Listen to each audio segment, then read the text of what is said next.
Hoje em dia, eu percebo que existe uma banalização em torno das palavras e dos termos, ainda mais com a internet.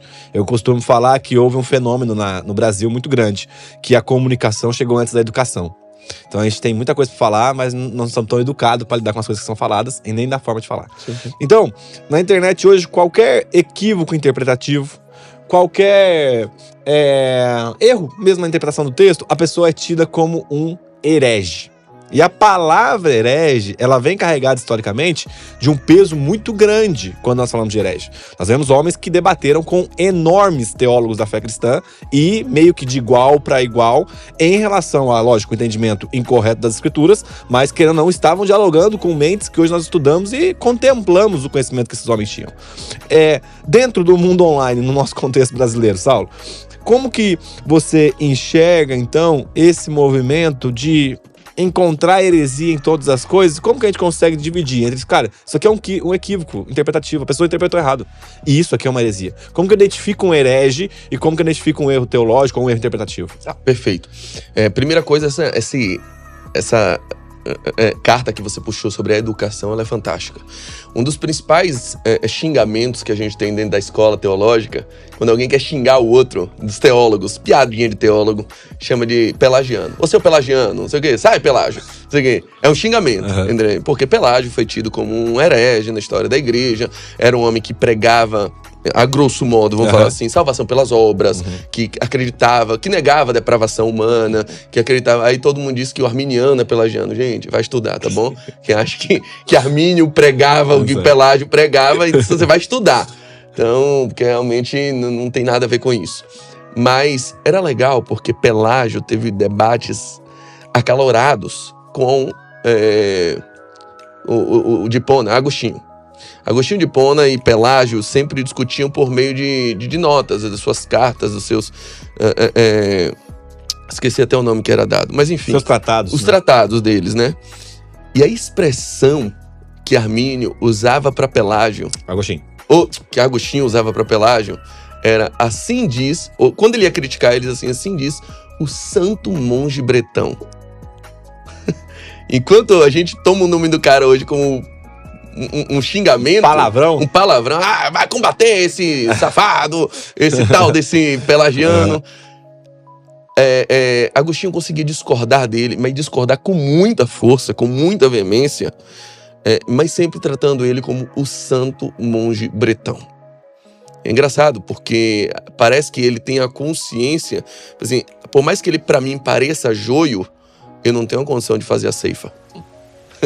Eu não tenho a condição de fazer a ceifa. A ceifa é de Deus. E parece que ele via uma intenção positiva naquilo, mas enfim. Eu não estou dizendo que a heresia não deve ser combatida. Sim, sim. E Agostinho combatia com muita força. Olha, isso aí que você está falando fere frontalmente pilares da fé que eu creio e que eu leio nas escrituras. Não tem nada disso, tá? Tudo bem.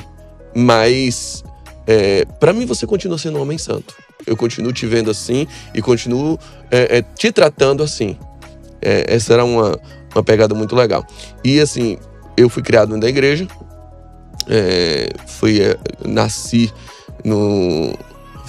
em berço evangélico. Ainda não era um berço, era uma manjedoura. Exato, o berço converteu. O berço converteu, igual exatamente. Ele também. Ele também desse jeito.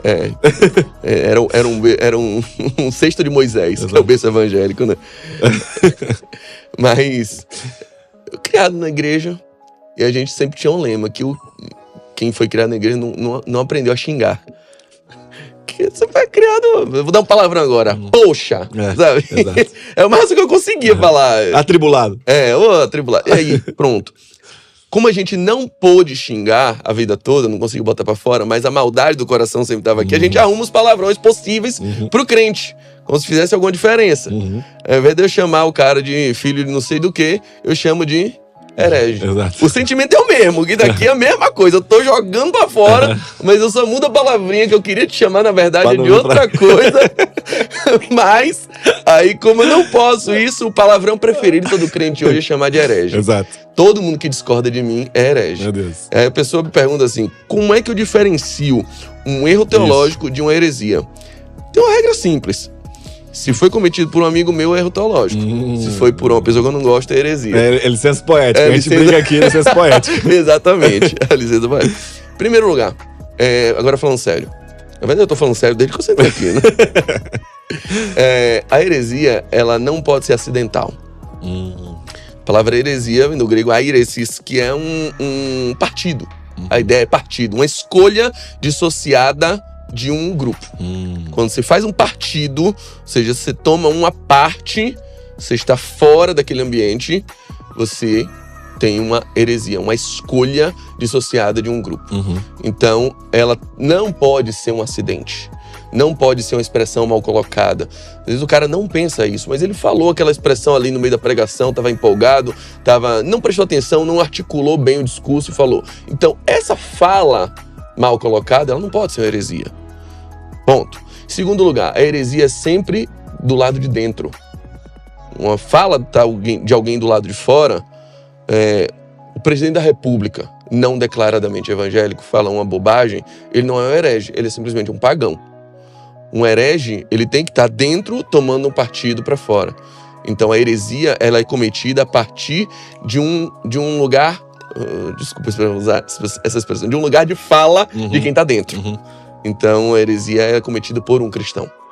Você tem que ser um cristão para ser um herege. Ou pelo menos se declarar cristão. Sim. A heresia, ela é sempre algo reiterado, fruto de uma convicção. Ele pensa assim. É isso que ele pensa mesmo. Não foi uma fala... E o principal aspecto da heresia? A gente usa na teologia a teoria do castelo de cartas.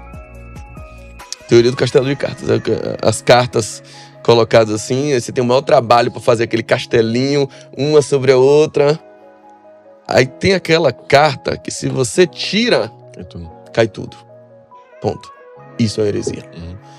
A Bíblia não é palavra de Deus. Pronto, aí já foi. Porque se não é, Jesus não é Deus. Se Jesus não é Deus, olha as implicações, olha quantas cartas caem por causa disso. Estão fundamentados nisso. Pronto. Se Jesus não é Deus, o próprio Jesus, ao receber adoração, ele recebe várias vezes durante o Evangelho, pessoas que se prostram a ele, chegou a ele e o adorou, e ele não repele, ele é um usurpador do verdadeiro Deus. E mentiroso, porque mentiroso, eu sou, ele se apresenta como eu sou. Então assim, ao receber adoração, ele toma o lugar de Deus, ele se opõe a Deus, ele vem a ser o anticristo. Se Jesus não é Deus, a carta aos Hebreus diz que Deus ordenou que anjos o adorem. Cara, Deus está ordenando uma idolatria, porque qualquer adoração a quem não é Deus é tida por algo contrário à natureza de Deus. Então Deus está se contradizendo e ordenando, está induzindo seus anjos a erro. E quando todo joelho se dobre e toda língua confesse, você se dobrou. É um ato de adoração a Jesus Cristo. E aí você ordenou, aí você entendeu a nossa escatologia como uma futura apostasia generalizada. A nossa escatologia vai parar aí, porque a gente entende que o reinado de Cristo vem com uma adoração coletiva difusa ao seu nome, um reconhecimento da sua divindade e do seu reinado sobre a terra. Então, isso é uma heresia. Eu não tenho como negar o aspecto herético de uma declaração como essa. Paulo usa um exemplo muito legal para evidenciar isso que a gente está falando em 1 Coríntios capítulo 15, quando ele está combatendo aqueles que negavam a ressurreição. Ele vai dizer, o raciocínio dele é, gente, vamos lá. Estão dizendo que não existe ressurreição. Era o principal argumento saduceu, inclusive. Não existe ressurreição. Gente, pensa aqui comigo. Se não existe ressurreição, Cristo não ressuscitou. Consequentemente, nós também não ressuscitaremos.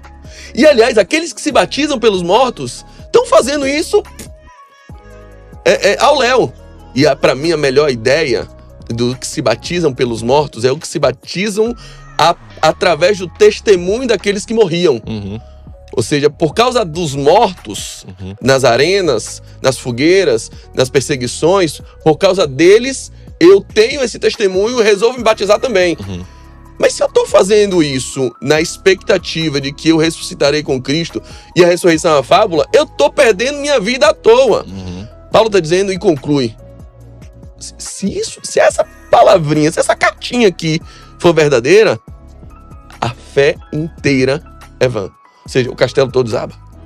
Então, uma heresia é sempre uma afirmação, um axioma, uma palavra, uma expressão, uma ideia que corrompe todo o processo e que faz derrubar todo o castelo de cartas. Isso é uma heresia. Então, um erro teológico que não compromete o castelo, quais são as implicações disso? É sempre minha pergunta. Tá, eu não concordo com isso aí que você falou, mas qual é a grande implicação disso?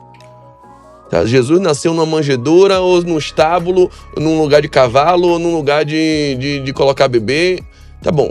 Sendo isso aí... Ele nasceu, tá? Era humilde. Exato. O lugar, como as profecias apontam que seria. Sabe? Qual é a grande implicação disso? Você tem que perguntar isso sempre. Se tem uma implicação muito grave que torna toda a nossa fé vã, você é um herege. Se não, foi só um errinho teológico que a gente conserta isso comendo um cuscuz e tomando um café. Pelo amor de Deus. A gente não pode simplesmente sair da mesa por conta de qualquer coisa que simplesmente discorde da minha opinião sobre aquilo. Então esse é o grande desafio da gente. É a gente não sair da mesa. É a gente não sair do ambiente da comunhão simplesmente porque há uma discordância que muitas vezes não é grave o suficiente a ponto de destruir um castelo. Então isso é que a gente tem que tomar cuidado e receber maturidade, humildade e um pouquinho de inteligência, gente. Desculpa.